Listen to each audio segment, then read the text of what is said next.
Si pensamos en un científico, se nos viene a la cabeza alguien serio, formal e incluso loco, pero siempre encerrado en un laboratorio. Cuando el ninja anuncia una nueva campaña, Harry se prepara. La paleontología es una ciencia, dice Harry, aunque algunos la vivimos como ciencia ficción.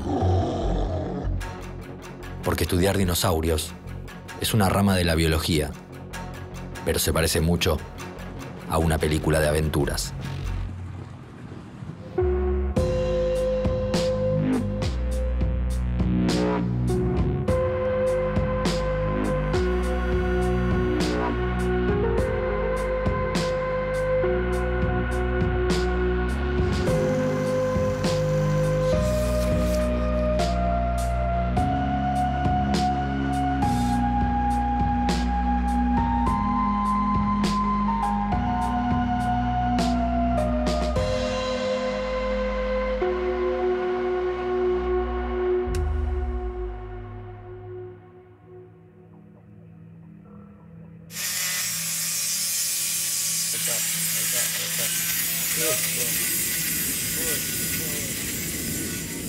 Estamos a punto de reconstruir a un dinosaurio que rompió con todos los estereotipos.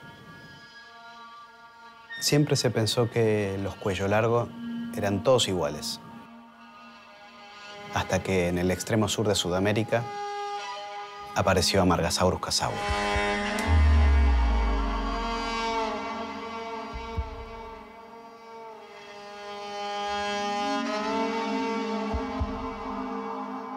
El único espécimen conocido de Amargasaurus fue encontrado en el año 1984 en las expediciones ya míticas de vertebrados terrestres del Jurásico y Cretácico de América del Sur, que dirigía mi mentor, José Bonaparte. El espécimen lo encontró el entonces joven estudiante Guillermo Rougier.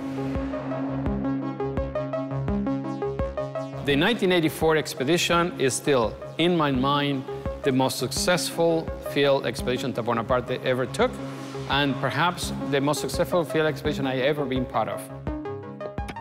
El descubrimiento se realizó en un lugar muy extraordinario. Es una reserva mapuche. Los mapuches son un pueblo originario que habita el sur del continente americano desde hace por lo menos 2600 años. Entre sus señas características están una poderosa literatura oral, el arte de sus tejidos y el cultrún, un instrumento que tocan las y los chamanes mapuches. En 1984, Bonaparte casi toca el cultrún. De la alegría nomás, porque un cacique mapuche le permitió entrar a la zona y encontró fósiles que se convertirían en un verdadero hit de los 80. El sitio del descubrimiento está en el sur de Sudamérica, en la Patagonia Argentina, más precisamente en la provincia de Neuquén, en las cercanías del cruce entre la Ruta 40 y el arroyo La Amarga. Ahí afloran rocas del Cretácico inferior de una edad que conocemos como Barremiana y que tuvo lugar hace unos 130 millones de años. Promediando el final de aquella campaña, Bonaparte y Rougier decidieron hacer un último recorrido y se subieron a su estanciera de 1961. Bonaparte estaba excavando unas vértebras que había encontrado, cuando Rougier lo llamó diciendo: Hey, Bonaparte, come here, I just found something good. Y Bonaparte le respondió: Déjame joder a mí que yo estoy trabajando con esto ahora. Pero Rougier insistió. Cuando fui a ver lo que había encontrado, era un rompedero de cabezas. Right there, I could see a sequence of vertebrae that were very strange. Tenían las vértebras con sus costillas, pero además tenía para la parte de arriba de las vértebras unos procesos neurales largos así. Los fósiles estaban articulados, o sea, ordenados como lo estuvieron en vida. Nos dimos cuenta enseguida que posiblemente se trataba de una forma nueva. Comenzaron a excavar y a cargar todo en su estanciera, donde apenas cabían ellos junto a los enormes fósiles. Pero empezó a llover, mucho. Toda la región se inundó. No podíamos esperar un día más que el deslizamiento de barro se endureciera. No, había que salir enseguida. Y entonces empezó el rally. We got stuck into the mud 23 times.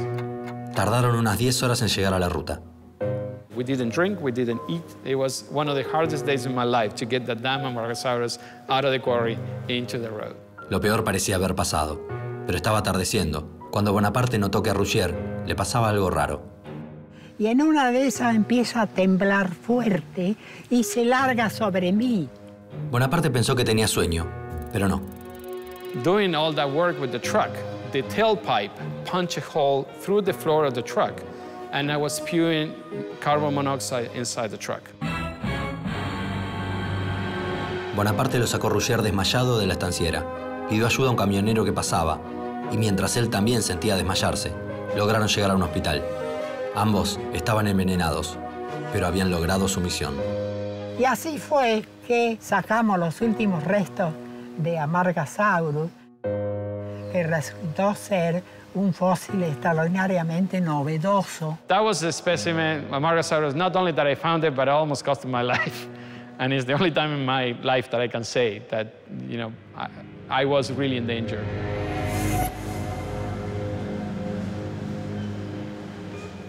Cuando Harry tenía 4 años, vio una película que se llamaba El Valle de Wanji. Quedó fascinado. ¿Y esos bichos gigantes qué son?, preguntó. Dinosaurios, le contestó la mamá. ¿Y están en el zoológico? No, murieron hace muchísimo tiempo. Pobrecitos, pensó Harry. Ese día se prometió que sería paleontólogo. Andate hasta el Museo de Ciencias Naturales. Dale. Llevas esta nota y traes el material del que habíamos hablado. Perfecto. Muchos años después, ingresó en la carrera, pero no era tan fácil como pensaba. Estaba a punto de abandonar su sueño, cuando conoció al ninja. Y entonces encontró su profesión, como jefe técnico en el equipo de preparación de fósiles.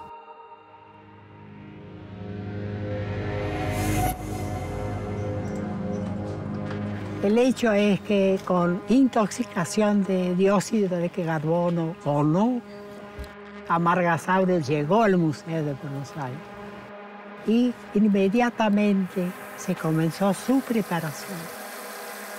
El verdadero hallazgo se da en el laboratorio, una vez que abrimos el bochón. ¿El bochón? No, eso es un bochín. Y esos no son paleontólogos.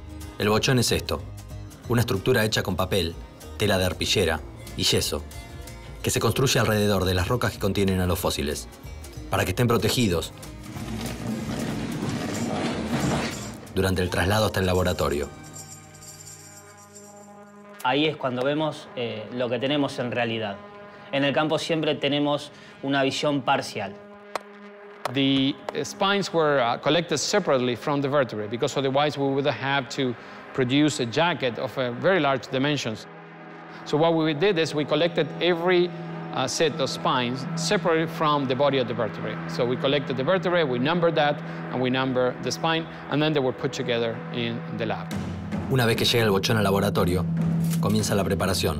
Esto significa extraer la matriz sedimentaria que rodea los fósiles y dejarlos listos para que los paleontólogos los estudien. Según el tipo de material, o puedo trabajar de manera a vista alzada o uso una lupa binocular. Martillos neumáticos son herramientas que trabajan a percusión conectado a un compresor. Con eso voy raspando y removiendo a veces grano por grano de tierra para no dañar el hueso. Muy claro, Harry. Tu explicación es muy moderna. Pero en el año 1984, con un martillo y un cincel, quien estuvo en la preparación de Amargasaurus fue el Flaco. Y era bastante difícil porque parecía que martillábamos y parecía que no saltaba el sedimento, quedaba allí como que se hundía en el material. Y hay veces que son materiales grandes, como el de Amargasaurus, un animal de 10 metros de largo, que tiene que ser hecha con mucha precisión y a su vez con mucha fuerza. Hay que combinar las dos cosas.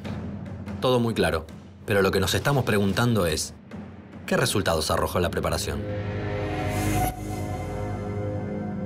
Amargasaurus is it's a specimen that is relatively complete, particularly for a sauropod. It preserves the back of the skull, all the vertebral column, the sacrum, or the pelvis, the legs, but it's missing the end of the tail and part of the bones in the belly, on the ribs, and so on. Si en algo se diferencia a Margasaurus del resto de los saurópodos, es justamente la estructura vertebral tan notable que tiene.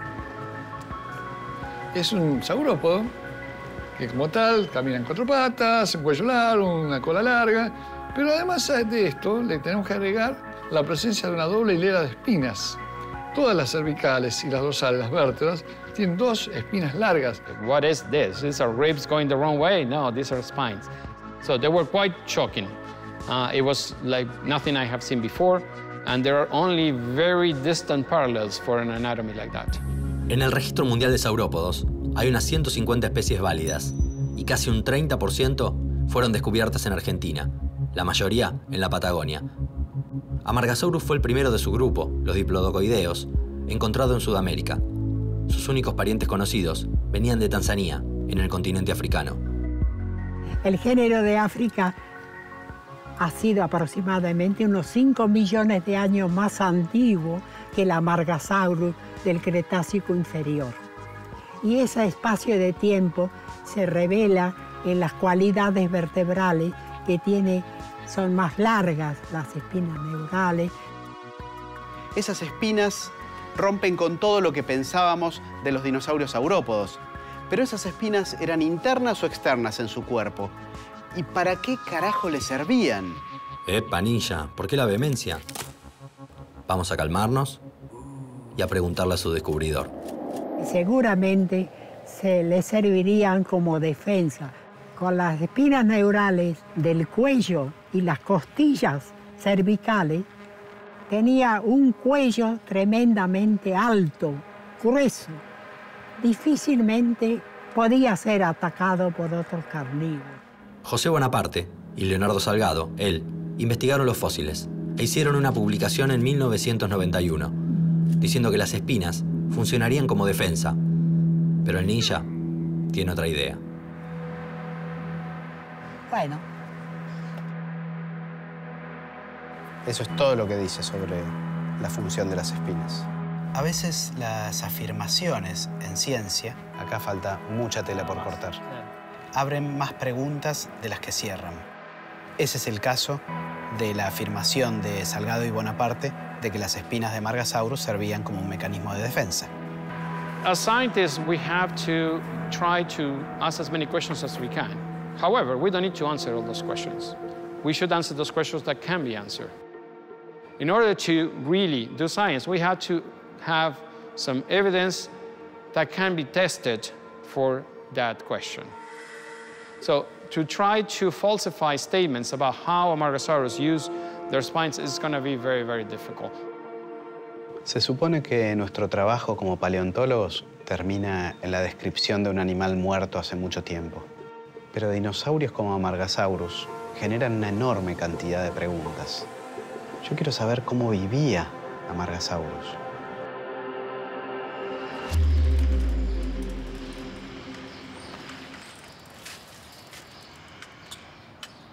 Cuando una especie es descubierta, son los nombres de los paleontólogos los que trascienden junto al nuevo dinosaurio.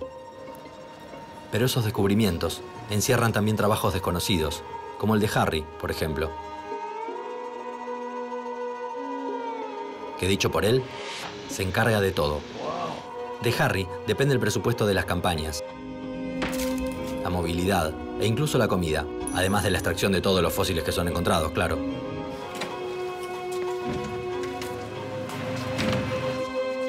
En el laboratorio limpia los materiales, que luego se convertirán en descubrimientos. Pero su trabajo no termina ahí, porque también es quien dirige la reconstrucción de los dinosaurios. Él se considera un privilegiado.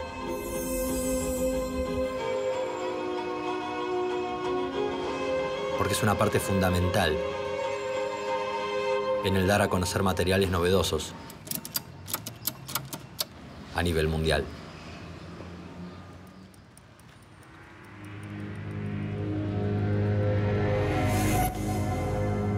La La característica más impresionante de Amargasaurus son esas enormes espinas que tenía en la parte de arriba del cuello. ¿Por qué tanto alboroto con estas espinas? El largo de cada espina superaba varias veces el alto del centro. Y eso era algo que prácticamente no se conocía. No estará exagerando.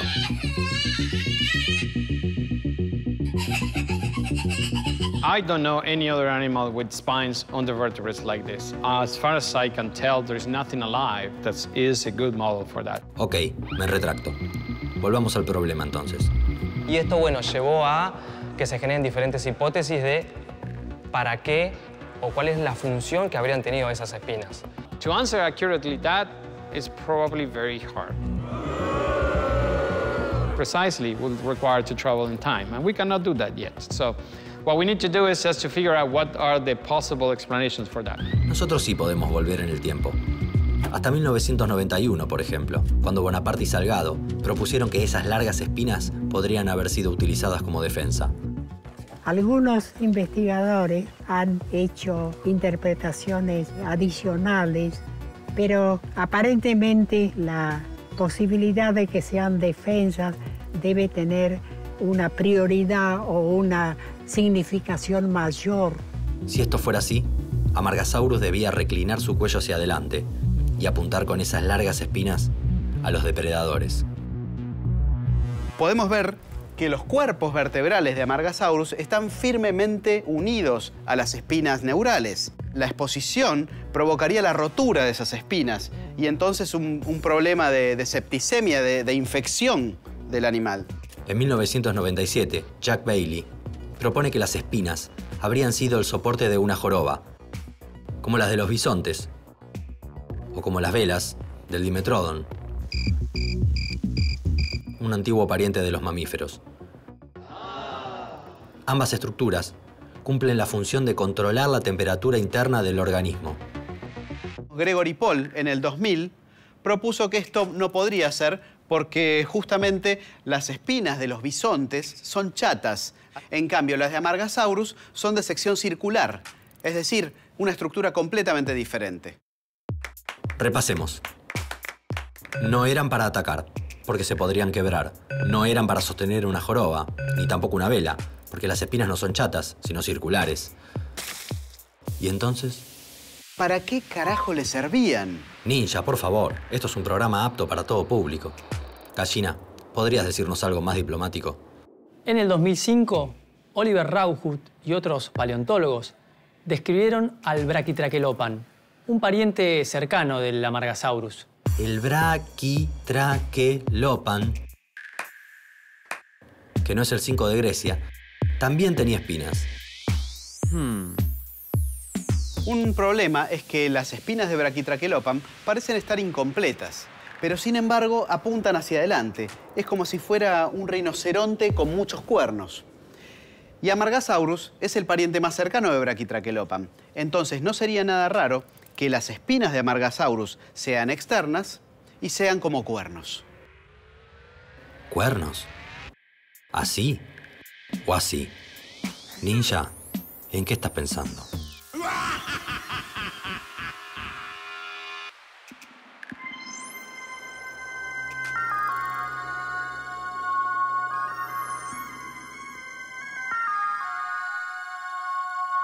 Algunos dicen que a Harry le gusta enfrentar desafíos.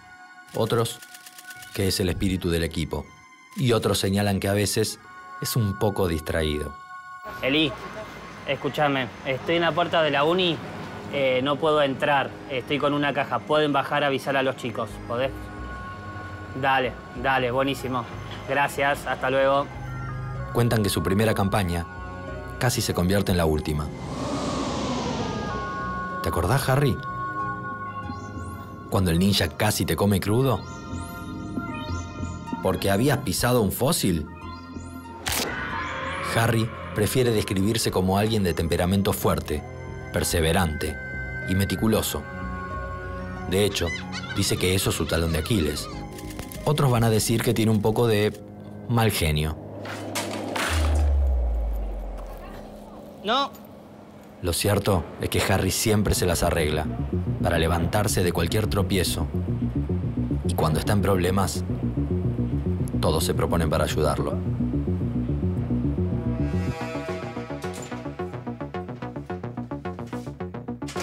Para comprender verdaderamente si Amargasaurus tenía o no fundas de cuerno por encima de cada una de esas espinas, lo que tenemos que hacer es estudiar los animales actuales. El estudiar animales actuales para comprender lo que ocurrió en el pasado se conoce como actualismo. Los cuernos de una cabra, de un ciervo o de una... Perdón, todavía no podemos asegurarlo. Están formados por un hueso y un estuche córneo, que es la parte exterior del cuerno, y está compuesto por queratina. La queratina es un elemento que compone diferentes estructuras en el reino animal. En el ser humano compone las uñas, el pelo y, por ejemplo, en los rinocerontes conforma el cuerno. El estuche córneo, para que no se caiga o se vuele, está encajado en el hueso, que posee surcos longitudinales que lo sostienen. Sacándole las fundas córneas a los cuernitos de esta cabra, vamos a ver si tenemos una estructura parecida a la de las espinas de Amargasaurus. Ok. A ver, ahí tenemos estrías y tenemos forámenes. Y algo parecido tendríamos que ver en los huesos de las espinas de Amargasaurus. Vamos a ver qué se ve allá. Acá tenemos estrías, no vemos forámenes nutricios, pero sin duda este estriado se corresponde con la posibilidad de que tuviera una funda córnea. Lo que ven ahí son surcos longitudinales. Eso quiere decir que la teoría del ninja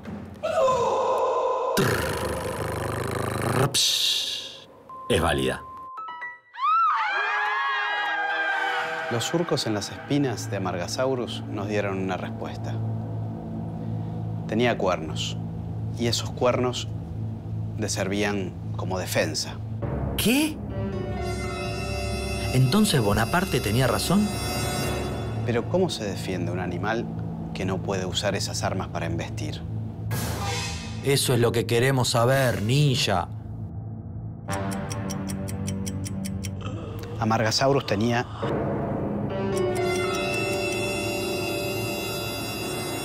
una defensa visual. ¡Al fin! Comportamiento admonitorio se dice en etología, o sea, marcar una característica, exagerarla. Hay muchos animales que se defienden visualmente, pero no necesariamente entran en confrontación. Simplemente amenazan. Esto mismo tienen que haber hecho estos animales. Bajaría el cuello, entonces esas espinas se separarían y serían bien vistas por el posible agresor. Yo creo que este animal tendría que tener una coloración que aumente esta capacidad para poder marcar bien la presencia de estas espinas. En el caso del Amargasaurus, llegué a una idea que había que adoptar un color parecido al de las jirafas. No me imagino un animal enorme, como de 10 metros de largo, con colores azules, verdes, amarillos, porque no hay en la actualidad. Finalmente, el artista que va a decir cómo es realmente, quién es la madre naturaleza.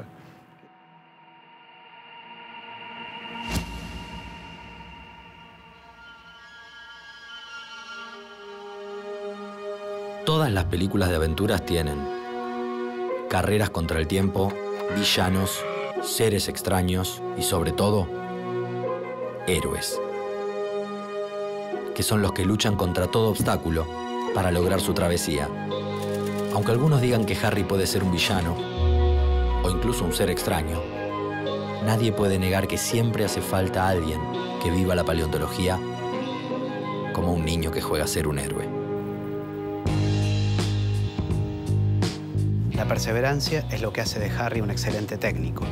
La búsqueda constante que él tiene de nuevos materiales, nuevos sistemas de organización, nuevos modos de hacer más fácil el trabajo del científico.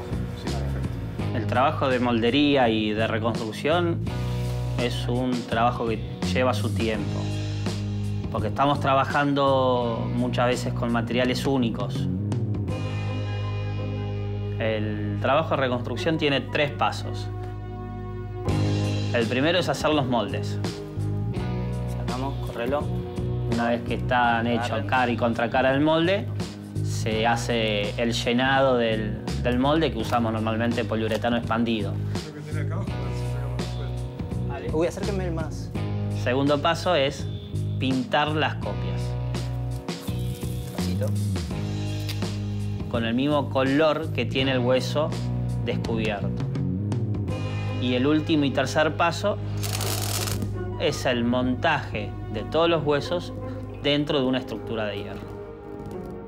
Es tener un animal armado en tamaño natural, mostrando cómo era el esqueleto del animal. O sea, sí, es un aporte completo eso, que queda después para que el resto del mundo lo pueda ver en una exhibición. Los meses de trabajo que le lleva a Harry y el equipo reconstruir una criatura gigante como Amargasaurus es la culminación de estudios que llevaron décadas, hasta que el ninja encontró una respuesta para aquel descubrimiento maravilloso que esperaba a Bonaparte y Rougier en 1984, escondido entre las rocas desde hacía decenas de millones de años.